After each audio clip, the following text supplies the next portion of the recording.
Hello and welcome to Shamrock Foods Kitchen Conversations, where we'll talk to Shamrock partners just like you about how they approach the hospitality business, stay on top of trends, and manage a successful business.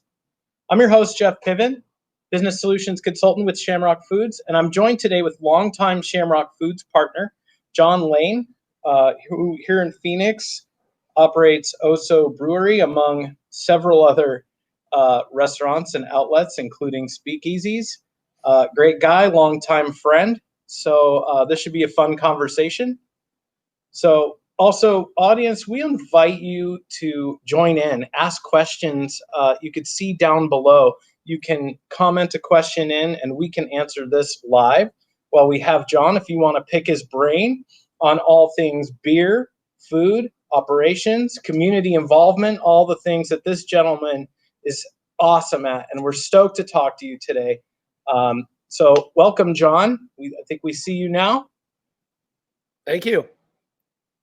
So let's dig right into it. John, Oso has been part of the Phoenix area microbrewery and culinary scene for almost a decade now.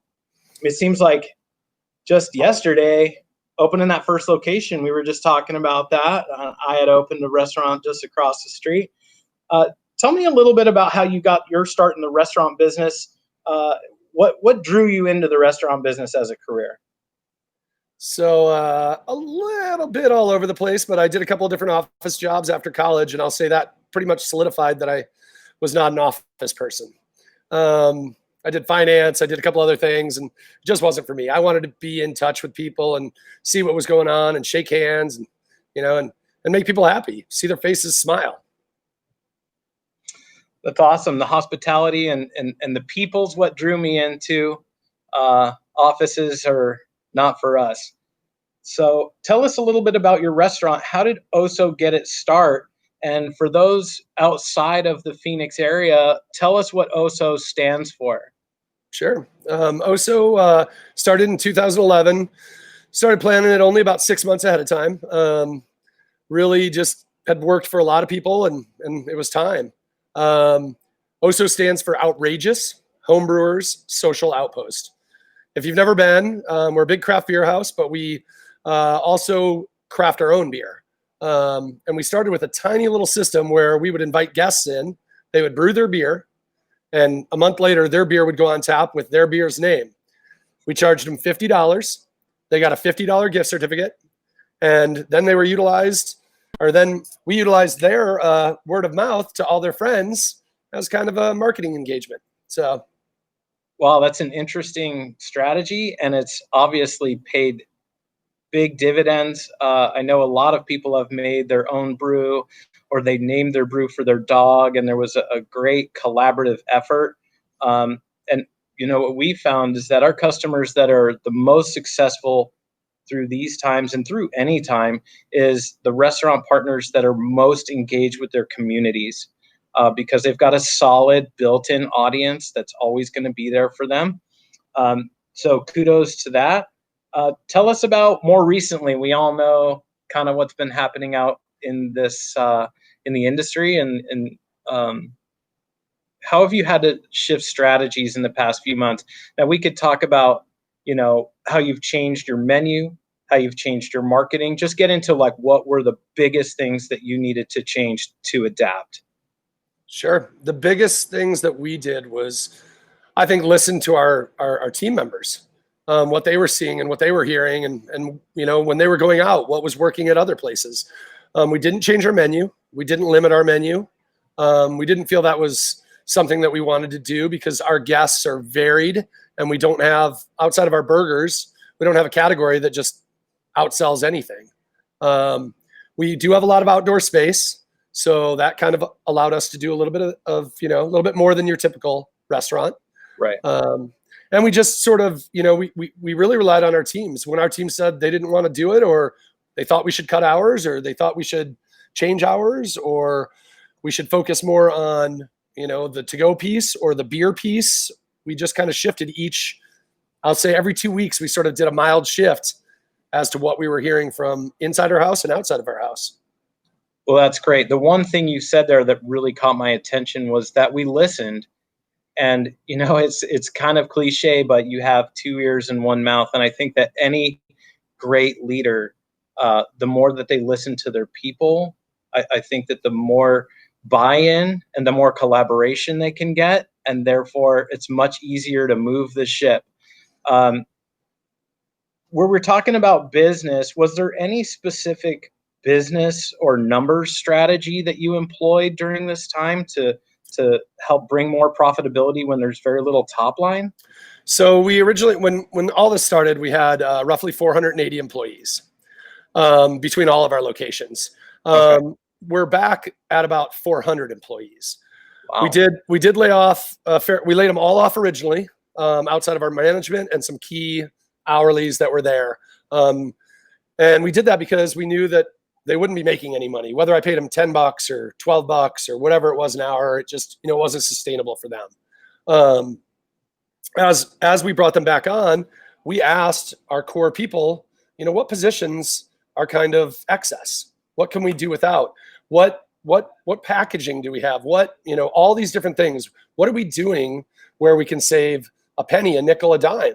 And honestly, the feedback from our staff within was, I can handle this. I can take on a little more.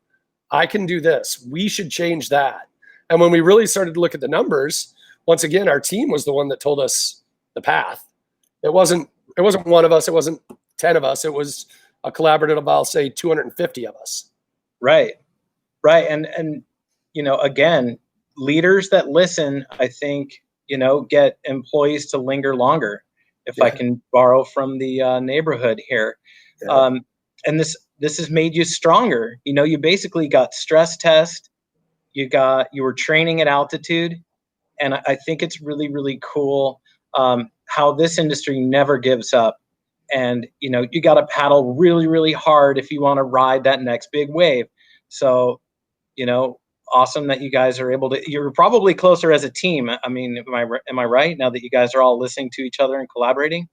Yeah. I mean, it changed the way that we actually, I wouldn't say it changed the way, it just increased the way that we respect each other's opinions. Before, sometimes we'd get an opinion and we'd just kind of blow it off.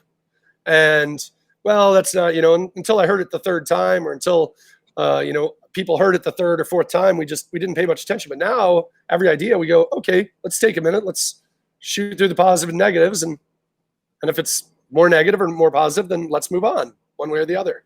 So, right. The frontline employees that are in the trenches, they see what's happening every day. And I know at Shamrock, I work out of the Arizona branch, but I see Kent, the founder of our company, or the leader of our company right now. I see him all the time, and he's always asking, how are things? What's going on out there? I know he's involved in our company as well. That's why I love working for a family-owned company, and it's a small little group. Real quick, I wanted to call out to Alyssa Baskin. Thanks for joining us. Sorry you're the former employee, but we still love you. Thanks for tuning in. If you got any questions, we'd be happy to answer that. Like where can I get an Oso hat like John's? Any of the locations would be my guess. Go down there and spend some money.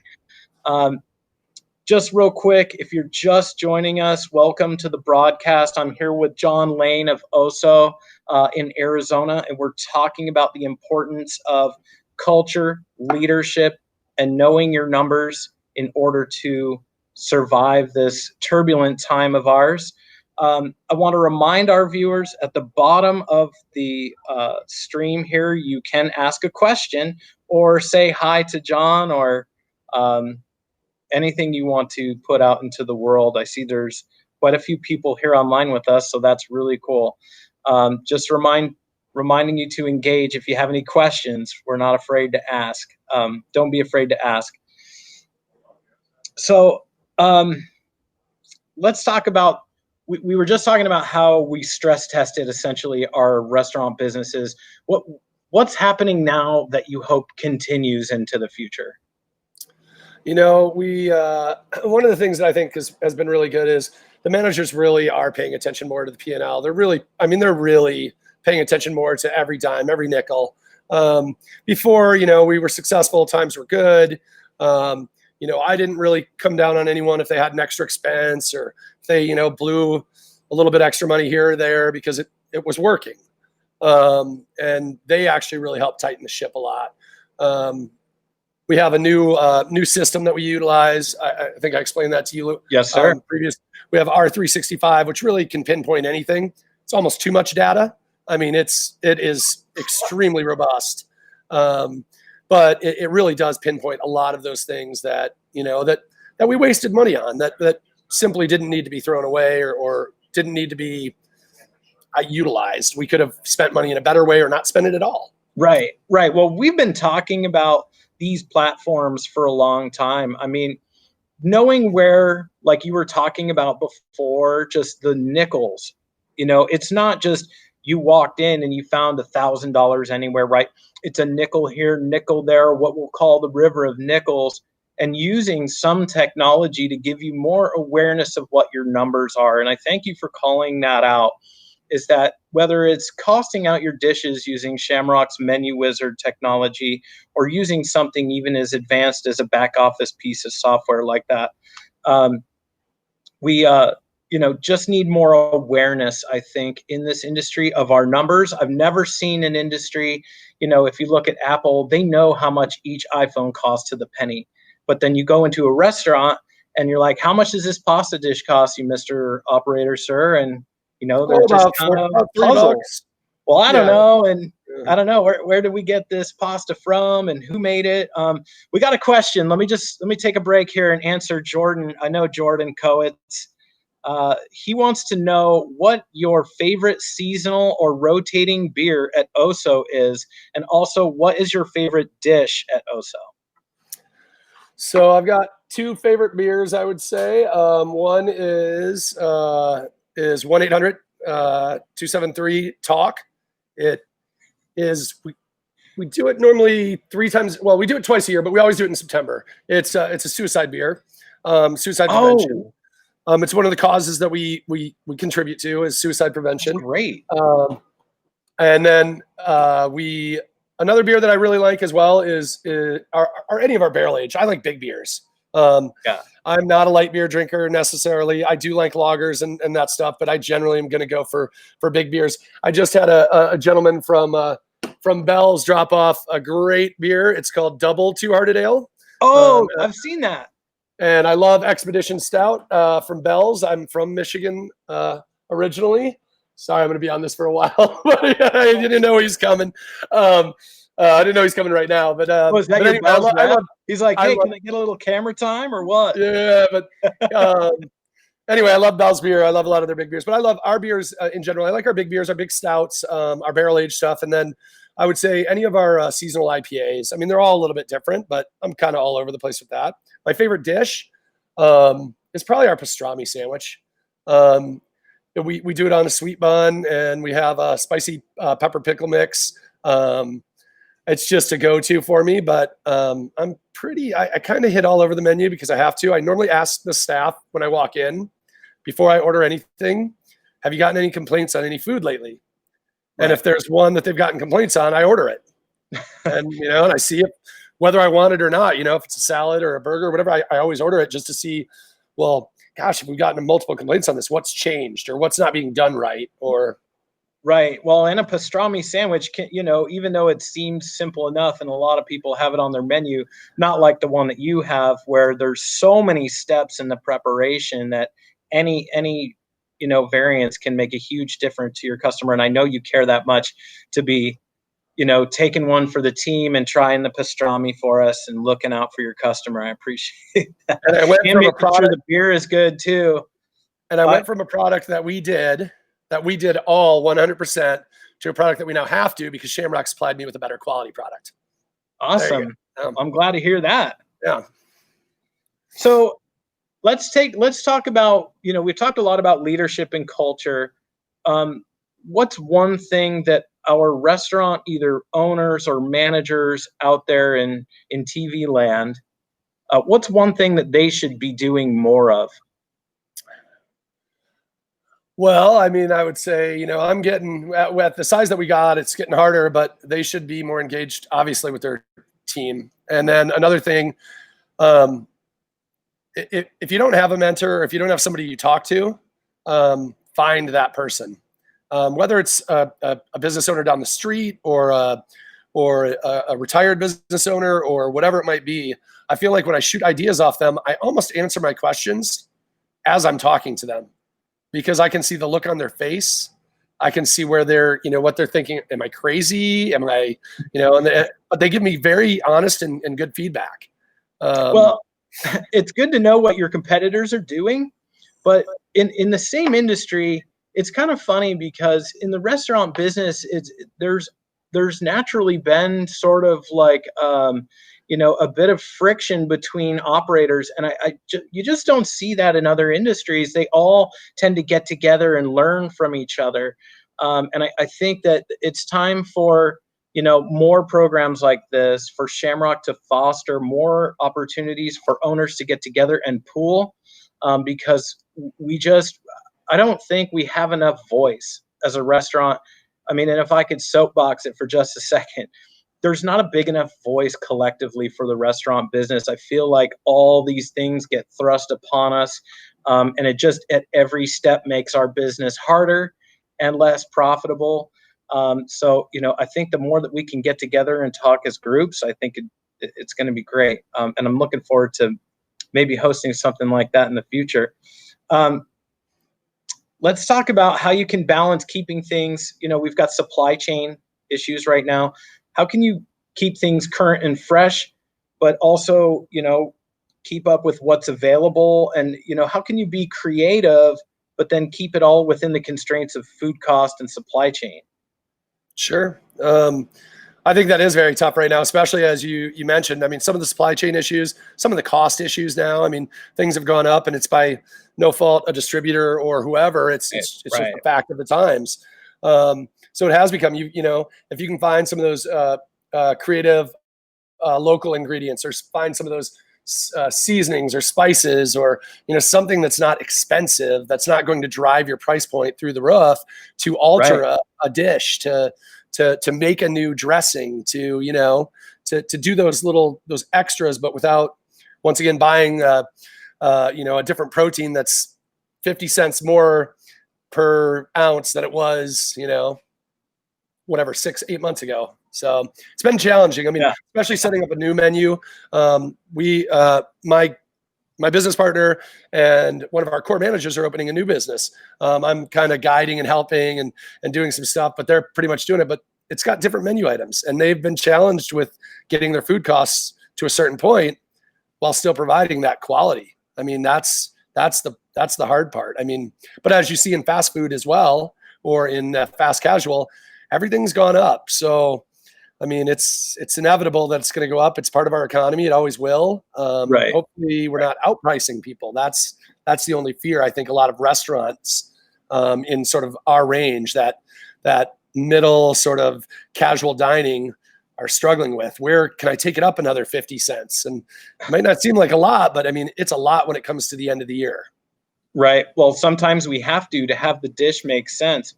And so, staying in that same vein, when we're talking about dishes and their profitability, have there been any items that you've pivoted to create efficiency in the kitchen? So from years ago, yes. And over the last 6 months, not really. I mean, we have taken a few things off, but we do it every year. And we didn't necessarily take it off because of the times. We took it off because, maybe the cost was a little higher. Maybe it wasn't selling as well. We try new things. So, I mean, we have one of our best selling dishes is a terrible loss leader. I mean, it's just over 40%. And when I tell that to people, they're like, what? But it's one of our dishes that it's a staple. It's been on our menu for over 6 years. And we're not changing it. I don't want to change. I'd rather not make as much money on that dish and still get those people to bring their family, their friends. And so it's become a loss leader for us. Well, stick to your guns on that. And it's more important than ever to know these are my loss leaders, but these are my workhorses. And the effort pays off like tenfold when you take the time to cost your menus out and take your time to objectively look at all of your ingredients and understand what's driving your food cost.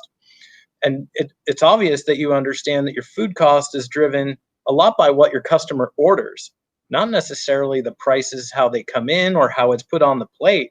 But the customer, even if you had a very, like you were talking about, that expensive dish that you don't make great margins on, but you might make great margins overall if that dish isn't ordered as frequently, or vice versa.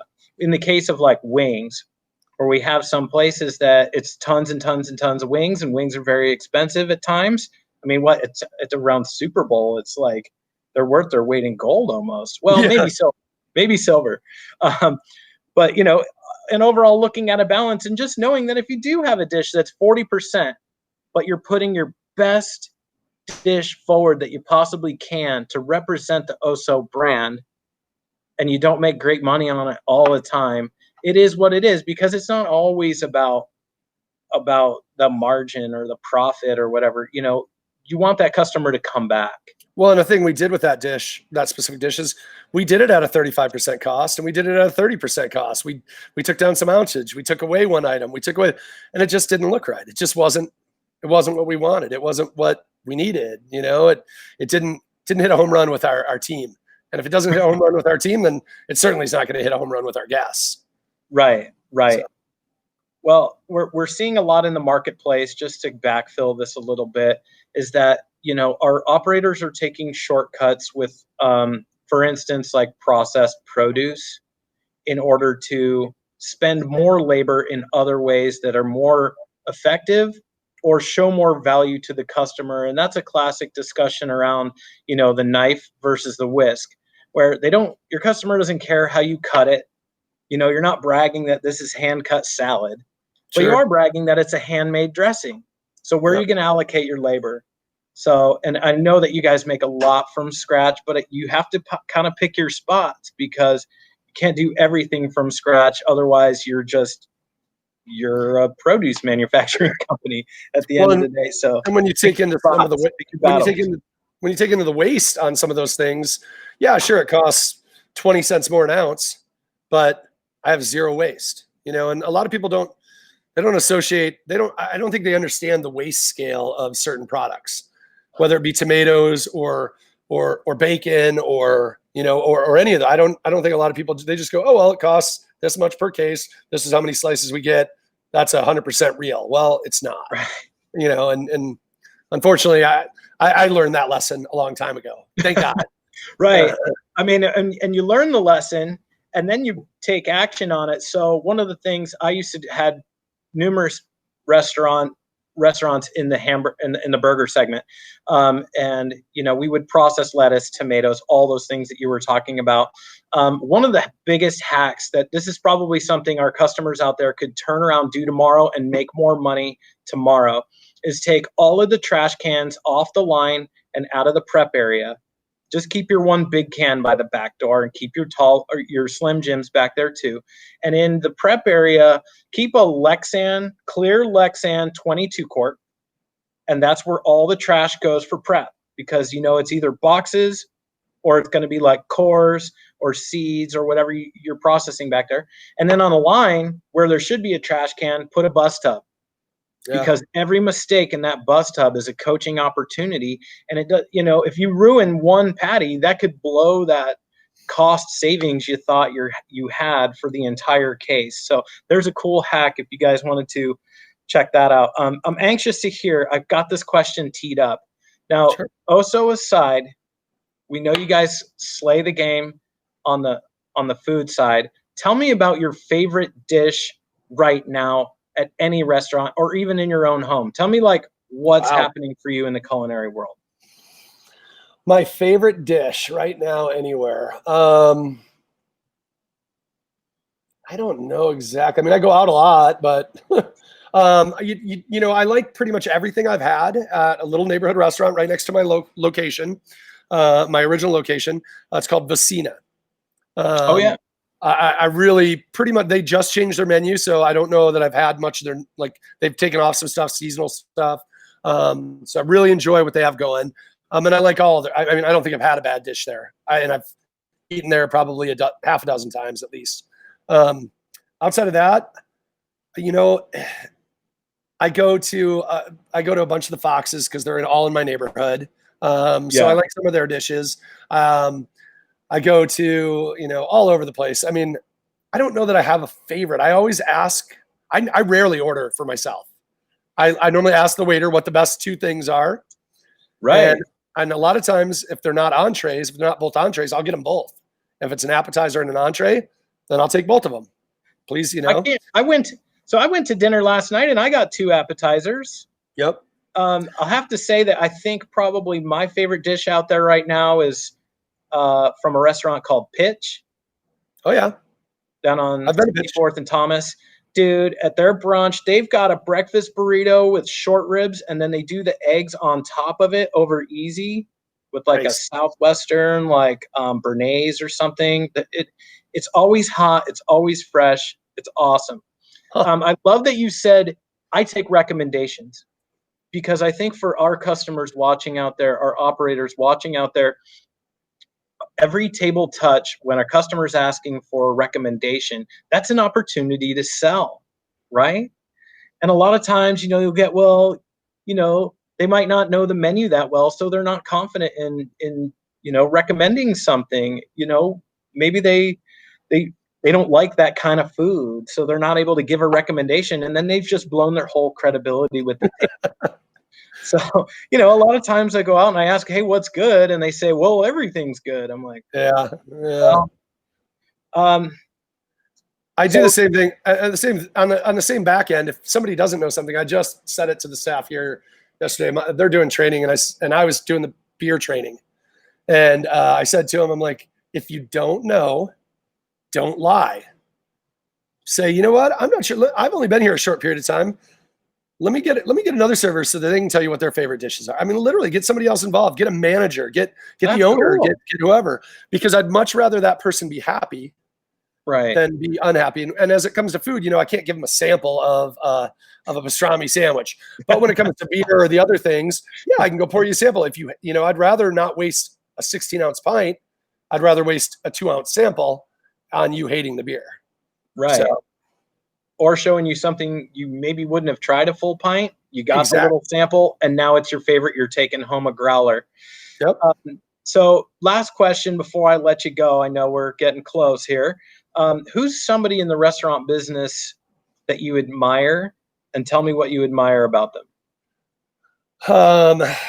You know, I don't know a lot of these people very well, but I mean, just on the backside of knowing them, you know, I'll say on the restaurant and sort of dining, and they've combined great beverage programs with it, is the Postinos group. I know their names are Lauren and Craig. I don't really know them that well. I think I've met them a few times, but don't know them. Not pushing Postinos. I just think they've done a really smart job with their menu, really smart job with their beverage. And they're on point on just about everything.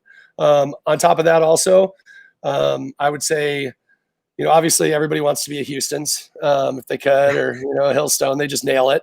I don't know any of the operators. I don't even know a manager there, but man, they nail it. And then the one other kind of in our neighborhood, obviously Fox, but you know, they have so many that, but I really, really, really, I go to LGO a lot, which you're familiar with. He also has, you know, Chelsea's, and he has, what's the seafood one? Buck and Ryder. And they've also got Ingo's. They've got, they're in California.